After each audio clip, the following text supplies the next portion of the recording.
In the beginning, there was no city. There was only the forest thick green, and heavy with the scent of wild game. Then came Aaba. He was not a king, but a hunter of ghosts and beasts. Behind him trailed the smoke of the Oro deity, a sacred silence that spoke louder than any shout. He pitched his tent at Ipokun, but the earth whispered to him to move further. He settled at Igbo-Odofin, and soon, the forest air changed. Other arrows found their way there. Ipale arrived, another hunter with the spirit of the Oro in his veins. Then came Oke-esa and Jagun Ilado. They didn't build a city at first. They built a brotherhood of the hunt. They called it a home. But a home needs a shield. From the west, out of the lands of Dahomey, walked a man whose name still makes the hills of Oke-Ogun tremble. Ebedi. He was a titan of a man, a master of the Oro cult.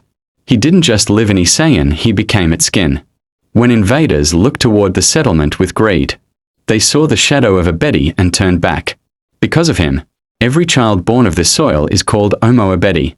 He turned a collection of hunting camps into a fortress of spirit. As the village grew, the chaos of growth needed the order of a crown. Far away in the great Oyo Empire, the Alafin watched. History tells of Ogbekun, a princess of Oyo, whose bloodline would bridge the gap between the empire and the forest. Her son, Ajisabi, was called home from Ajace. He walked into Iseyin not as a hunter, but as a king, the Iseyin. From that day, the scattered fires of the hunters were gathered into one royal hearth. The 12th Iseyin solidified the throne, and the hunting camp became a kingdom. Look at the hands of the people. Look at the rhythm of the loom. They say the name Iseyin comes from the work of the back, the leaning, the pulling, the straining of the weavers who turn cotton into the ofi, aso-oke, that clothes kings across the world. In Iseyin, we do not just tell stories, we weave them. Every thread of the aso-oke is a line of history. Every pattern is a memory of a hunter, a warrior, or a king. Isehin Oro Omo Ebedi, home of the weavers, land of the brave. The forest has become a city, but the spirit of the hunt remains. They say that as long as the shuttle flies and the thread holds, Iseyin will never unravel.